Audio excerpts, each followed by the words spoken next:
Bismillahirrahmanirrahim.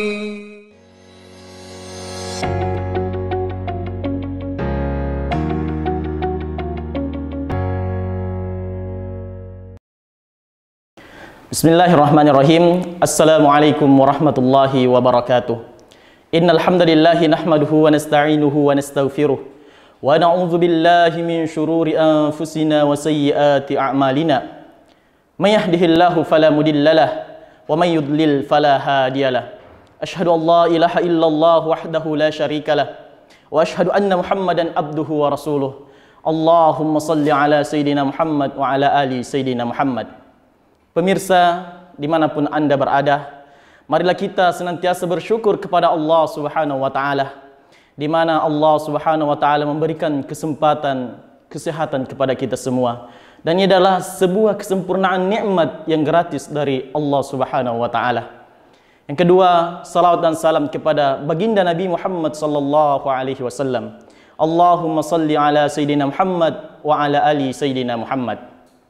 Rasulullah sallallahu alaihi wasallam bersabda, "Man shalla alayya wahidan, sallallahu alaihi asyarah." Siapa yang bersalawat kepadaku sekali saja, maka Allah Subhanahu wa taala akan memberikan kepadanya 10 keselamatan. Maka orang yang senantiasa bersalawat kepada baginda Nabi sallallahu alaihi wasallam, maka tidak akan pernah mendapatkan yang namanya kerugian. Hadirin dimanapun Anda berada, tema kita pada kesempatan kali ini adalah 3 amalan yang akan tetap mengalir pahalanya meskipun kita sudah meninggalkan dunia ini. Bagaimana itu hadirin sekalian? Kata baginda Nabi sallallahu alaihi wasallam, "Idza mata ibnu Adam, in qata'a amaluhu illa min thalathi, shadaqatun jariyah, aw ilmu yantafa'u bih, aw waladun salihu yad'u lahu." 3 amalan jika anak cucu Adam meninggal, maka tidak akan terputus, semua amalnya akan terputus kecuali 3 perkara. Yang pertama adalah shadaqatun jariyah. Apa itu shadaqatun jariyah? Harta yang kita keluarkan di jalan Allah Subhanahu wa taala. Baik itu pembangunan masjid, ataupun pembangunan jalan, ataupun pembangunan sumur. Dan bahkan kata para ulama, siapa yang memberikan makan kepada orang yang lapar, lalu dengan makanan tersebut yang dia makan kuat beribadah kepada Allah, maka orang yang memberikan makan tersebut setiap dia beribadah, maka akan mendapatkan pahala jariyah. Sedekah yang kita keluarkan di jalan Allah Subhanahu wa taala akan senantiasa dipelihara oleh Allah. Satu kita berikan kepada orang, maka akan berkembang hadirin sekalian. Ketahuilah dia akan berkembang.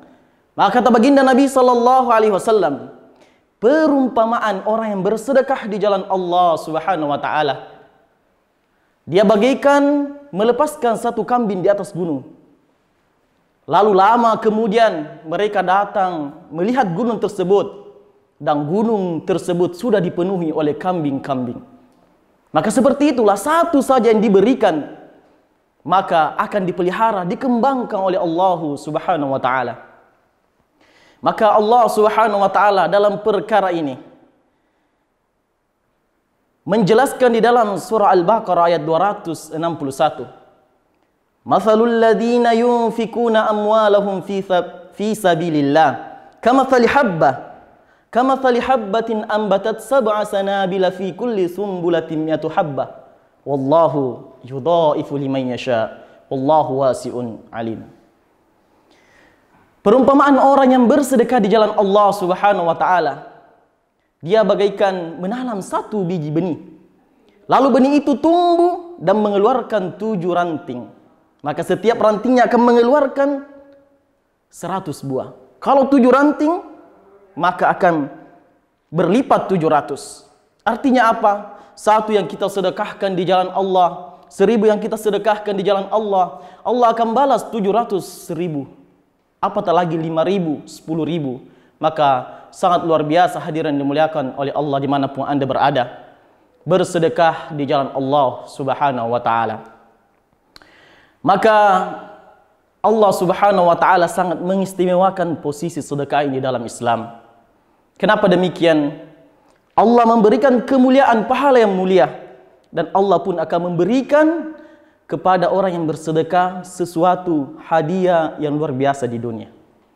Allah Subhanahu wa ta'ala berfirman di dalam surah Al-Hadid ayat 18. Innal musaddiqina wal musaddiqat wa aqridullaha qardan hasana yudha'ifu lahu wa lahum ajrun karim. Ya.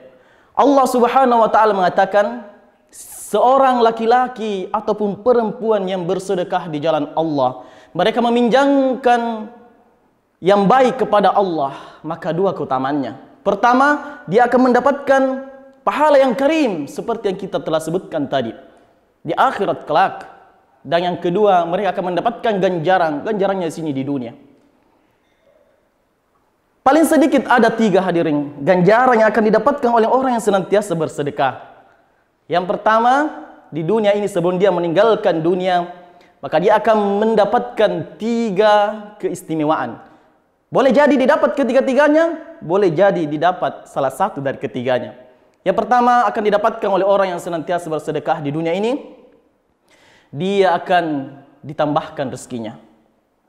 Dan ini adalah sebuah kenyataan di dalam kehidupan kita, bahwa orang yang bersedekah di jalan Allah Subhanahu wa ta'ala akan selalu bertambah rezekinya. Tidak pernah kita mendengarkan satu berita bahwa di pojok sana atau di luar sana ada dahulu orang yang kaya raya, mereka bersedekah mengeluarkan hartanya di jalan Allah, tiba-tiba jadi miskin.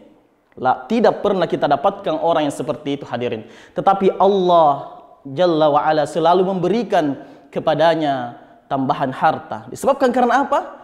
Satu, disebabkan karena mereka telah mengeluarkan harta atau memberikan rezeki kepada orang lain melalui jalannya. Makanya Allah menambahkan rezekinya kepadanya dan menambahkannya. Keistimewaan yang kedua yang selalu didapatkan oleh orang yang senantiasa bersedekah adalah akan dijauhkan dari mara bahaya. Mara bahaya. Rasulullah sallallahu alaihi wasallam sering berlindung dari mara bahaya. Apa? Mara bahaya terbakar, tertabrak, kecelakaan, hanyut dan lain-lain sebagainya. Dan ini bisa diproteksi, dilindungi oleh sedekah kita hadirin dimuliakan oleh Allah dimanapun Anda berada. Maka ketahuilah Rasulullah sallallahu alaihi wasallam bersabda, bersedekahlah karena sesungguhnya sedekah itu akan memadamkan api kubur dan akan menjauhkan kalian dari malapetaka. Kemudian yang ketiga yang akan didapatkan oleh orang yang senantiasa bersedekah di jalan Allah Subhanahu wa ta'ala, sebelum meninggalkan dunia ini akan dijauhkan, akan diangkat penyakitnya oleh Allah Subhanahu wa ta'ala. Sekitar 3 tahun yang lalu ada seorang ibu-ibu kaya di Bandung sana.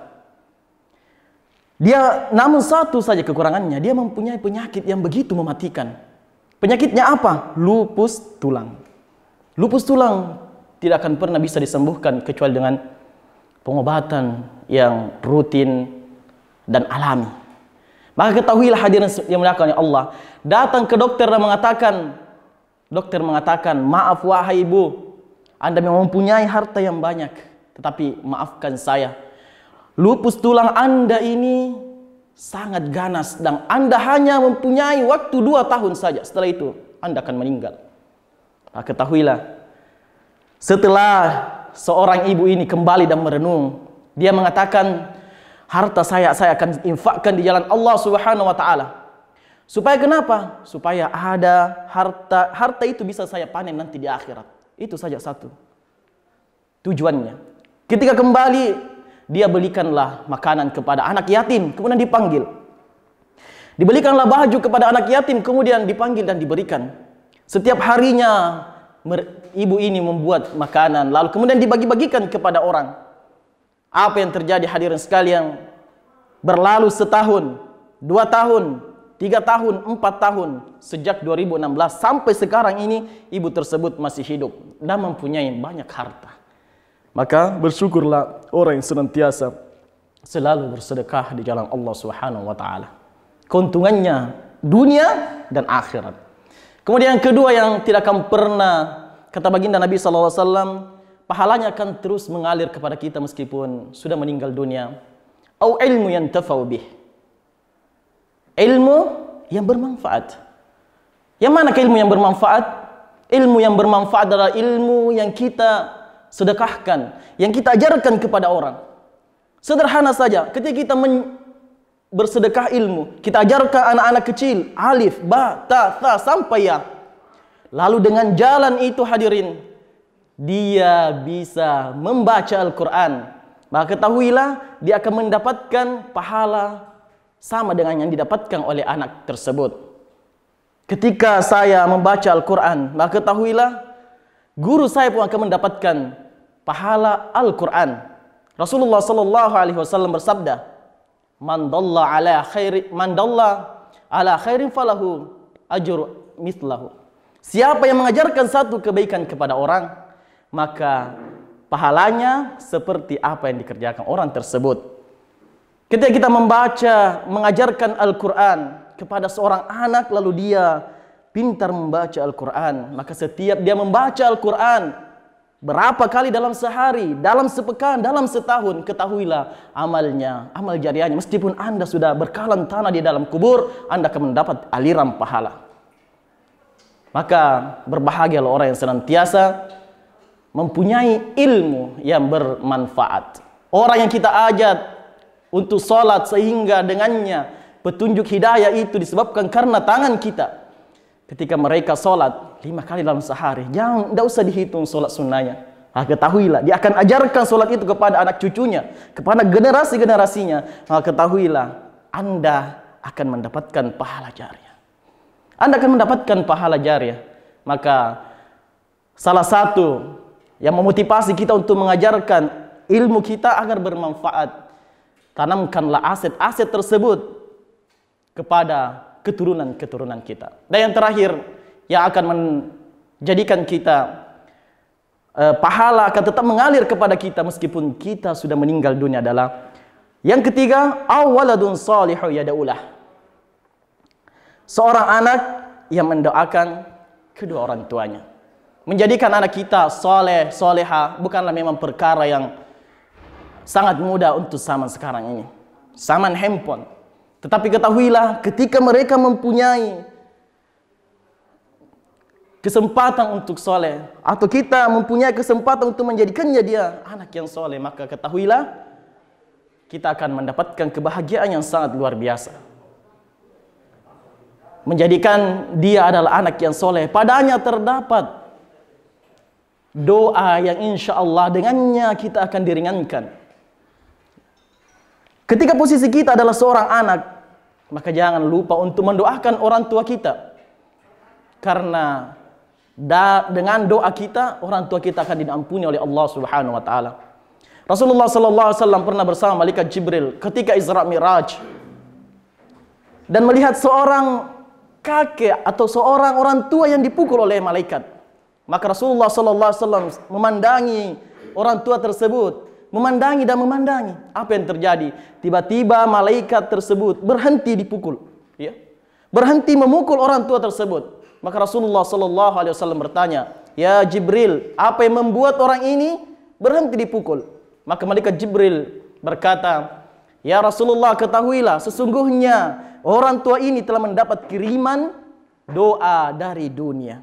Maka ketika kita berposisi sebagai anak, jangan pernah kita melupakan orang tua kita yang telah mengantar kita dari kecil sampai seperti ini. Sampai kita bisa berhasil seperti ini, bisa bicara, jangan pernah melupakan orang tua. Ketika kita berposisi orang tua saat ini, maka jangan pernah lupakan generasi Anda. Karena sejelek-jeleknya generasi yang ditinggalkan dengan mereka melakukan kekufuran kepada Allah Subhanahu wa taala. Semoga dengan ceramah ini 3 pahala yang akan tetap mengalir kepada kita, ya, akan membawa kita untuk sadar dan menjadikan kita menyiapkan aset kita di hari kemudian nanti. Barakallahu fikum.